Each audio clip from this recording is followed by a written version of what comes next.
For a while now, I've been considering taking this podcast in a different general direction than what I have been, for a few reasons.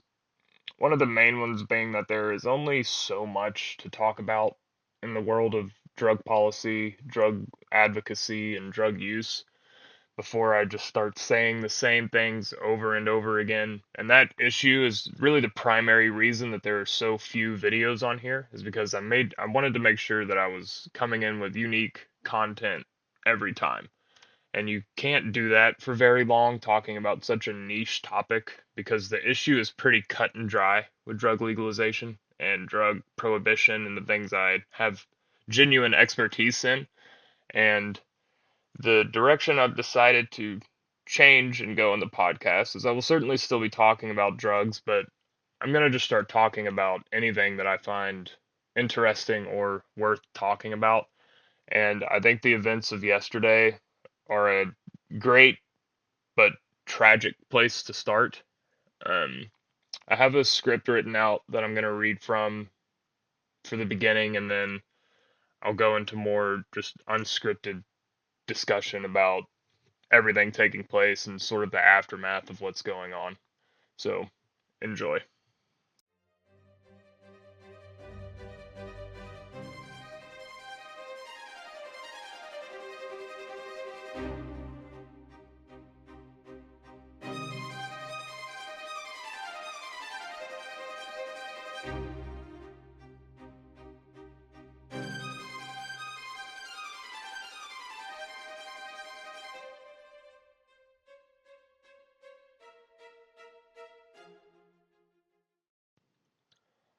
After watching the Charlie Kirk assassination video more times than I should have, I kept leaving with a single question, and that was, how did this happen? Not in the sense of how was the bullet fired, how the bullet killed him, where the shooter was. I'm not concerned with the mechanics of the killing itself, but the mechanics of the psychology and state of society that led to this being viewed as a reasonable action in the first place. People don't tend to act in ways they consider unreasonable or insane. Spectators may view their behavior in that way, but the perpetrator themselves tend to believe they are justified in what they are doing. How have we reached a time where political violence is not only being viewed as acceptable by some people in the West, but actively celebrated? Political violence doesn't just start happening, it is almost always a reaction and almost never a first strike. I was never a fan of Charlie Kirk's views, and I think specifying Charlie Kirk's views is very important here because I've seen a lot of people on the left, some people on the right saying I never liked Charlie Kirk, and it's like I have no reason to dislike Charlie Kirk as a human being. He seemed like a pretty normal person and a pretty good person at that. His kids seemed to love him. His wife seemed to love him. From what I can tell, everyone who was close to him loved him. So I don't think I have a problem with Charlie personally, especially considering I have never once spoken to him, met him, or even seen him. If you have met Charlie Kirk and you don't like him, fair enough. But I do feel like there are plenty of people who are just saying they don't like Charlie Kirk, but this shouldn't have happened. And I'm trying to specify that I did not agree with a lot of views that he shared, and that is fine. I even made it known to my friends and family that I would like to debate him publicly one day, particularly on drug policy, because he did seem to have some pretty strong views about it, and I'm not so sure that he earned those views. Regardless, I even chirped at him on Twitter a number of times, but obviously did not have the pull to garner his attention. It is impossible to express the tragedy of his death. He was not an extremist. He never called for violence. He never stood for anything other than rather standard conservative values. So, what the fuck happened here? This wasn't a Gavin McInnes character who's starting the Proud Boys. It wasn't an Alex Jones character who's saying school shootings were faked. He may have had some unpopular views, but I don't think he ever reached a point of extremism, particularly conservative extremism, because that's a pretty easy thing to identify when the right goes too far. And I'm going to talk a little bit about that in the unscripted part of this video, and I'm probably going to make a whole other video on that here soon. But before I start my take on how this happened, I need to make something crystal clear. An explanation for an event is not a justification for the event. Anyone who is unable to separate explanation from justification needs to learn how to properly think. We should be able to explain things without being accused of thinking that the thing we are explaining is okay. And you see this in a lot of different areas. People explaining how the Atlantic slave trade happened get accused of advocating for slavery pretty often. It's like if we don't just sit here and condemn the action, then we're somehow responsible or justifying the action. And that is not the case in any way here. There are a few different ways to look at this assassination. We can look at the immediate time relative facts to start. Charlie Kirk was a divisive person. Even though I don't consider his views extreme in any way, he was not shy about sowing division. There are hundreds of examples of him accusing the left of hating America and wanting to destroy the country and society. Perhaps there are genuine examples and genuine reasons to make these claims. Perhaps there aren't. That isn't the point. The point is that he made enemies, and these are divisive things to say. And he reveled in doing so, as many intellectual, disagreeable people do. There is a certain sport aspect to the type of debate that he was engaging in. I debate drug policy all the time, and I do not shy away from heavily criticizing people's ideas, particularly if they are opposing ideas, but I'm also pretty well known among the uh, drug legalization advocacy group that I'm a part of for criticizing drug legalization advocates' ideas too, because I think it's important to actually be as honest and accurate as possible, even if the accuracy seems to harm your philosophy. There needs to be a point where you can acknowledge that not everything is perfect, and I think that's a real issue that politically active people have, is that they assume that if their political philosophy were enacted at the scale and in the way that they want it enacted, that the country will become a perfectly stable, unified, happy place. And that's just never the case with social issues. And I have never hesitated in pointing that out, even among people that I agree with. So, what I'm saying here is that I support the way Charlie Kirk debates people. I do not think there was anything wrong with it. I think that he may have had a little bit of perhaps ulterior motives to some of the claims he was making, like where his funding was coming from, but to me, none of that is actually really that important. What is important is that he made a career out of getting young people politically active. He made a career out of respectful discourse. I don't think there's anything wrong with anything he's done.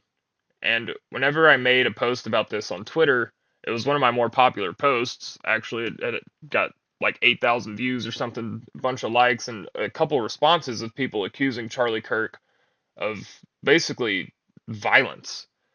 And this is another example of, if you cannot separate language from violence, then you need to go to fucking school. And you need to learn how to use your brain. Language is not violence under any circumstances. Language can be a call for violence, which is something Charlie Kirk never did. Language can be justifying violence or excusing violence, but language itself is never violent. And if you cannot have a conversation with someone without feeling violently attacked, not philosophically or psychologically or ideologically attacked, but violently attacked, then you have no business having adult conversations about anything, much less how to run a country. This type of discourse that Charlie was engaging in, particularly when it's with college students who are young and super passionate about their ideas and put a lot of faith into their ideas, these debates, they're going to get hot. That doesn't necessarily mean that these people hate each other. Well, you know, Charlie Kirk did get assassinated yesterday, so someone hated him that was involved in this, you know. But what I'm saying is that discourse like this is never like super pretty. The only way to actually figure anything out and have a meaningful conversation where disagreement is present is to heavily criticize ideas and to not shy away from doing so. However, there was a serious mischaracterization in his mind, and I believe in most people's minds, about the type of enemies he was making. He was disagreeing with people about very important emotional topics and doing so harshly, and more power to him for doing so as far as I'm concerned. He wasn't creating the standard political adversary where some mean insults are shared, perhaps online, with a complete lack of dehumanization. Some of the enemies he made were able to justify to themselves dehumanizing him to the point where shooting him in the throat in public was the most efficient way of dealing with the threat he represented. And it wasn't just one person who felt this way. The amount of celebration that I've seen on Twitter about this is remarkable. It is insane how many people are, if not happy, at least completely without care. And even if you don't like Charlie Kirk or Charlie Kirk's views, one, you should not be able to justify him dying in any way. You certainly shouldn't be celebrating it. But two, in the more important view of this, political violence should not be celebrated, even if it's against someone you don't like, because violence can go in both ways pretty fucking easily. It is not hard to commit a violent act, and any tolerance of political violence is going to do nothing but allow it to grow. Over the past, 10 years, there has been a concerted effort to radicalize our society. This isn't just a one side of the political spectrum thing either. One aspect of radicalization is accusing the opposing side of trying to destroy society, which makes them an easy target and a common enemy amongst your political spectrum, which is something that Charlie Kirk has absolutely done, and it's something that's absolutely been present on both sides of the political aisle. This is a predictable outcome of spreading that type of rhetoric.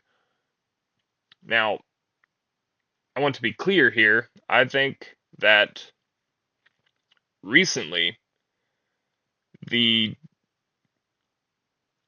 displays of hatred and propaganda and harmful categorization of political philosophy has been more present on the left than the right.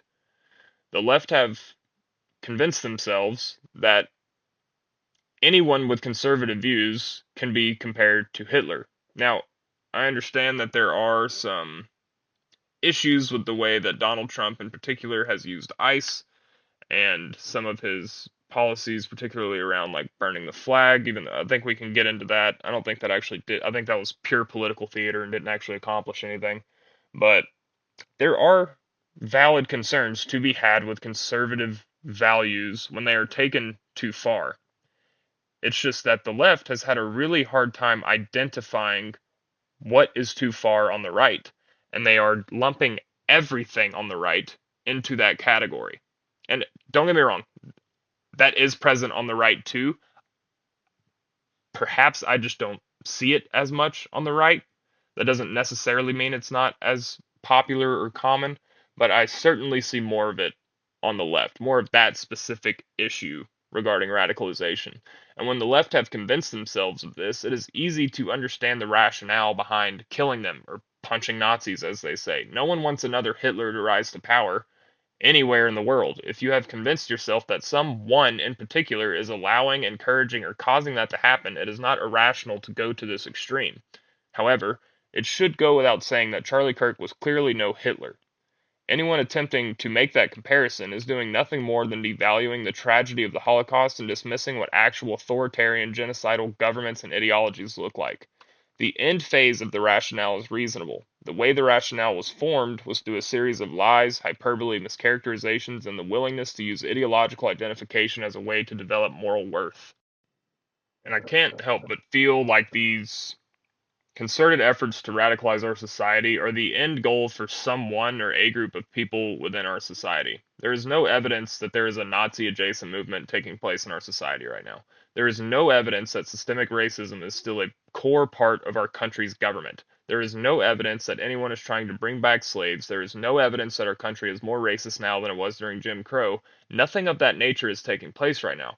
Yet, people believe these things and share these things and put a lot of faith into these claims.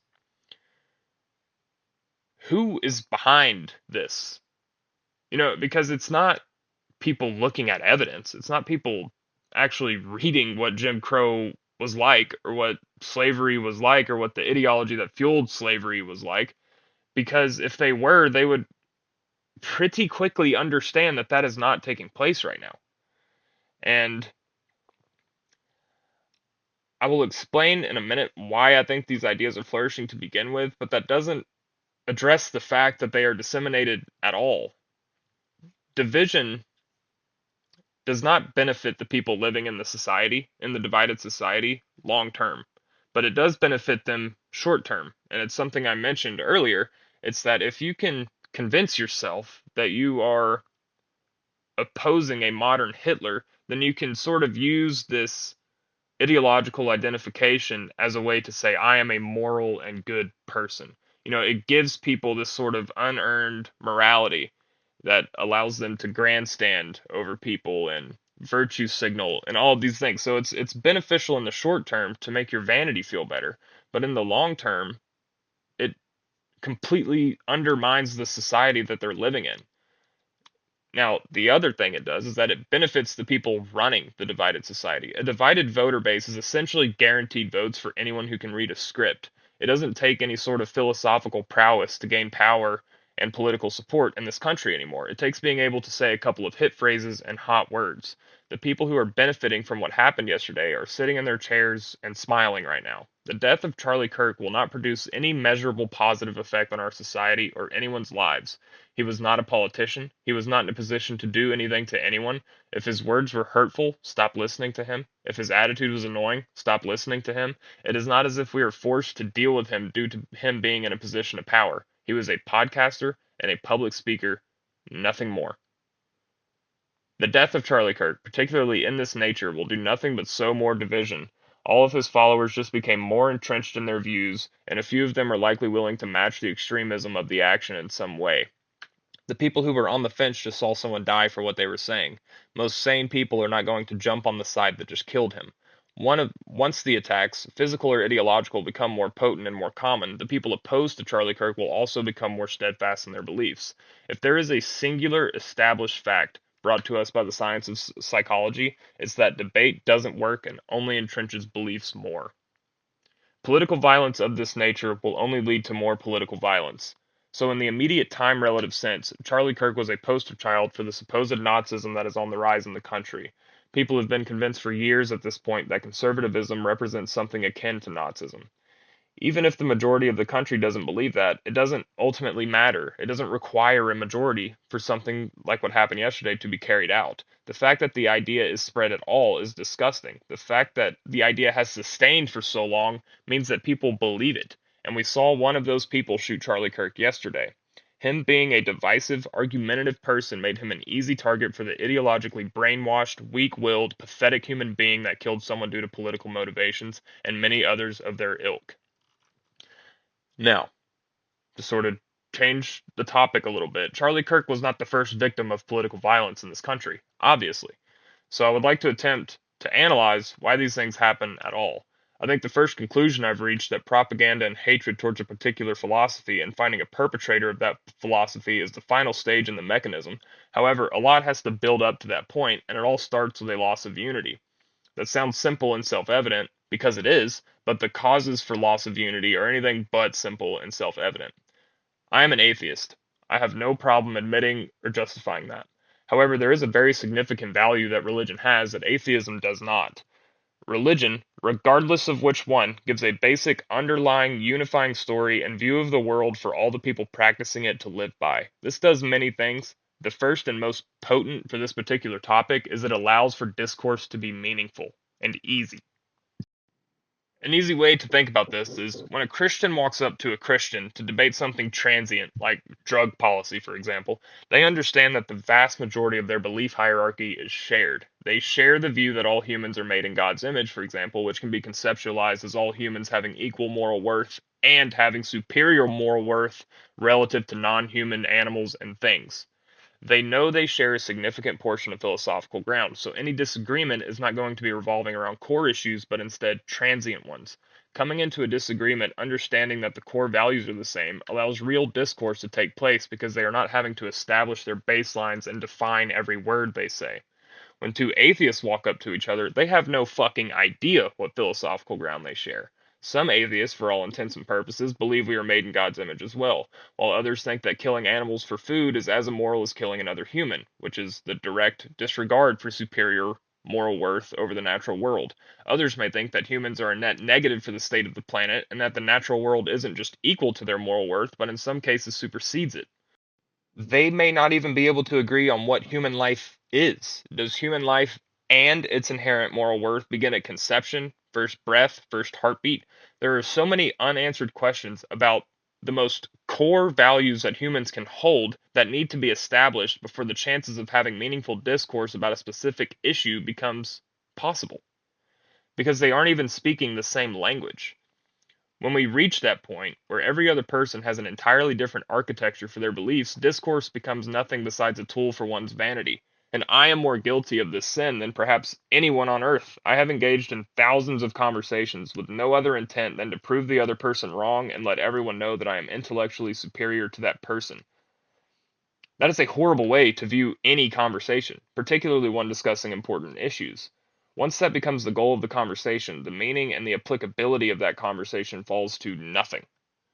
The other outcome of this is that discourse is just avoided altogether. Even the attempt at engaging in a debate with someone who you know you have nothing in common with seems like an exhausting and insurmountable thing to do. This is one of the reasons why politics and religion are banned topics of discussion in so many households. The household is actually a great example of what I'm touching on here. If a household cannot have a political or religious conversation without it devolving into a yelling match or a genuine anger taking over, then that is all the more reason to have those discussions. If that is occurring, there are two main possibilities as to why. One, the discussion is actually attacking someone's core beliefs or axioms via a proxy debate. Two, there is an insecurity in the validity of the beliefs being discussed. People who are confident in their beliefs do not become agitated when the beliefs are challenged, because they have done their homework. That doesn't mean they can't become agitated with the person challenging them. If the person is annoying, unnecessarily confrontational, arguing in bad faith, etc., that can become annoying for obvious reasons that have nothing to do with the actual beliefs being shared. Although, it should be known that people willing to argue in bad faith and be unnecessarily confrontational and things like that, they are usually insecure about their beliefs, which is why they have to fall back on those tactics in the first place. A household should not ignore conversations because they are difficult, regardless if they are political in nature or not. If they are over something as ultimately simple as politics, then the conversations need to be had as often as possible so the differences can be lined out, and so the household isn't on the verge of violence when the topic comes up. This is also the case at a much larger scale when applied to society. A society with seriously divided political views needs to be engaging in genuine and honest discourse as much as possible. Not so everyone will reach the same conclusion and we can all get along and believe the same things, but because the society needs to establish what core values they have in common and can build upon. Right now, there doesn't seem to be a lot to build upon in that sense when crossing the political aisle. People on the right tend to be pretty well lined out among themselves, as do people on the left, but when compared to each other, it's a fucking mess. Since it is such a mess, people have begun to cut people off. It isn't hard to find stories of people saying, I had to cut my dad off because he's a Trump supporter, or I had to cut my kids off because they're liberals. There's a podcast, I can't remember the name of it, where the parents are like super MAGA and the kids move to California and they fucking hate each other. And that's just depressing. It's unacceptable. And if these political divisions are able to make a father and son be at each other's throat in the way that they are on that podcast, it will have that same effect on the greater society where these differences are taking place. And to make things worse, these decisions tend to be celebrated, if not outright encouraged. As the refusal to engage in discourse grows, the strain it has on our society grows with it.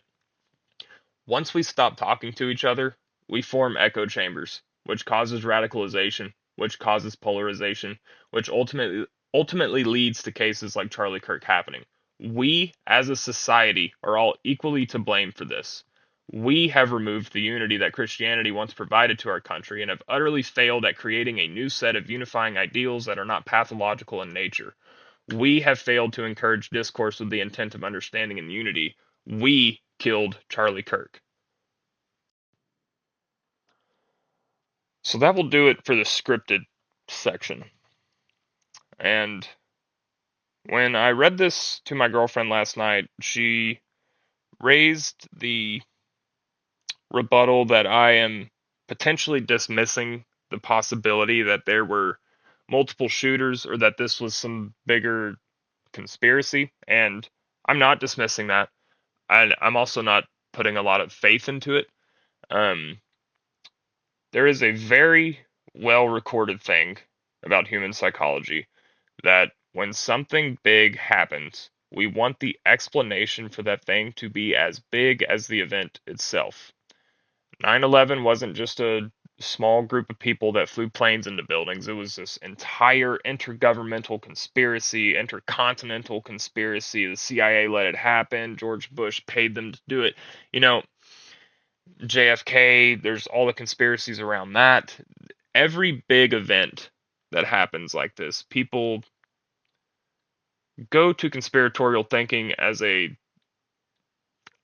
think it's a comfort mechanism.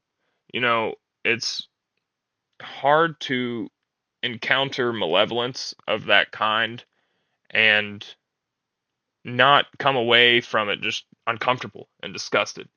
And you want to find any possible explanation that says, oh man, there's not just singular people out there who are willing to do evil things, but that there's a cabal of evil people that we can all compete against and we can sort of identify as they or Israel or the globalists, and there is, I'm sure, some validity in thinking like that about some topics. But as it stands with Charlie Kirk right now, we don't know. We don't know who the shooter was, full stop. There's no need to go any further in with assumptions with that. We go with what we know. And until we know more, it's impossible to say that it was a big conspiracy. And as of now, the simplest explanation is that he pissed a lot of people off, and one of them shot him in the throat for it. Um, Obviously, if more evidence comes out that there was some huge conspiracy, then sure, I'll talk about it, and I'm not going to deny it if there's actual evidence. It's just, I don't like jumping to that conclusion because I think it kind of does a disservice in a way, in my opinion. Like when Chester Bennington died, he was my favorite musician ever, and immediately people were saying that he was murdered. And there's just no evidence for that. He was a broken human being from the time he was a child until he killed himself. Broken people kill themselves all the time. And because there's a traumatic event, we just feel the need to explain the trauma away via conspiracy. And I just don't know if that's applicable here. Like I mentioned in the scripted part, he wasn't a politician. He was just a podcaster. And I mean, maybe there was a group of people that hated him so much that they worked a crazy conspiracy to kill him. But maybe not as well. Maybe someone just shot him in the throat when they had the opportunity to. Never assign something to malevolence that you can assign to stupidity or rash decisions. There's no need to bring conspiratorial stuff into this yet.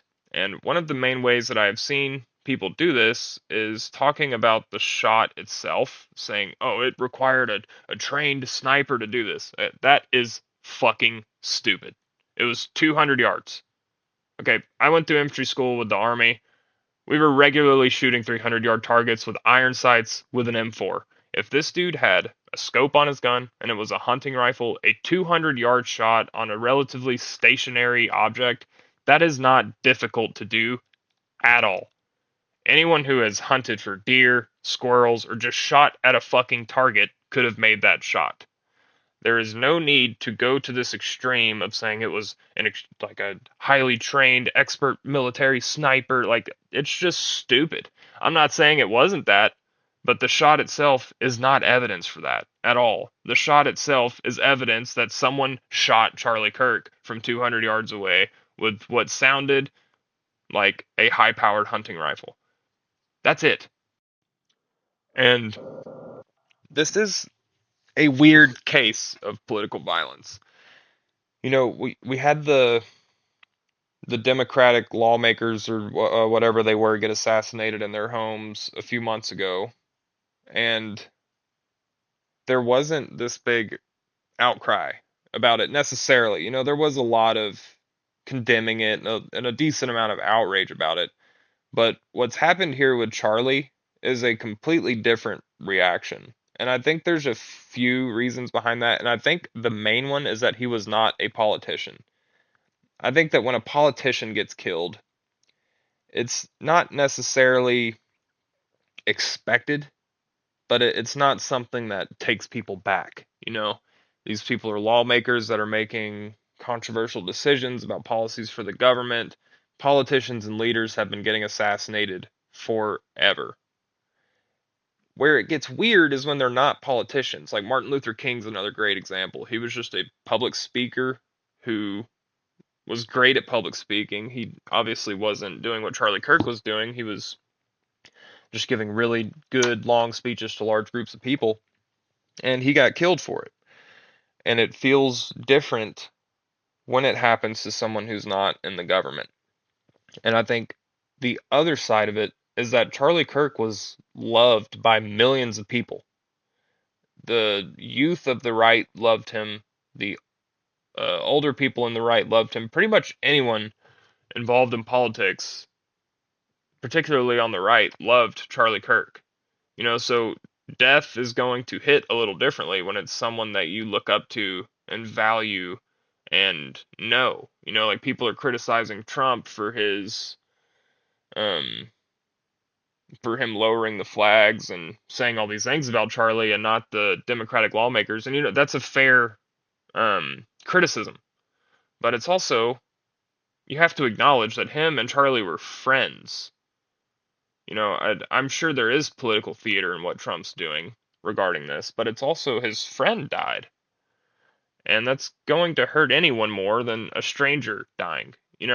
So I think that there's not just a lot of um, indifference to what happened to Charlie, but there's also indifference and criticism to people reacting about what happened to Charlie. And I don't necessarily think that's just as bad as being indifferent to Charlie being assassinated, but I think it's still unacceptable.